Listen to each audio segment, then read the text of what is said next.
ഞാനെല്ലാം മനസ്സിലാക്കിയതുകൊണ്ട് പറയുകയാണ്. എന്തോന്ന് മനസ്സിലാക്കിയെന്ന്? കൊച്ചമ്മ പലപ്പോഴും എന്നെ നോക്കി നിൽക്കുന്നത് ഞാൻ ശ്രദ്ധിച്ചിട്ടുണ്ട്. ആ മനസ്സ് എന്തിനാണ് തുടിക്കുന്നതെന്നും എനിക്കറിയാം. എല്ലാം കള്ളം. അനാവശ്യം പറയാതെ ഇവിടെ ഇറങ്ങി പോകുന്നുണ്ടോ?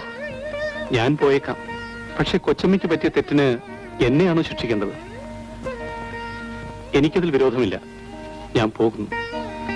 അതിനു മുൻപേ ഒരു കാര്യം പറയാനുണ്ട്. എന്താണ്? ഞാനും ഒരു പുരുഷനാണ്. കൊച്ചമ്മയ്ക്ക് എന്നോട് തോന്നിയത് കൊച്ചമ്മയോട് എനിക്കും തോന്നിയിട്ടുണ്ട്. അയ്യോ!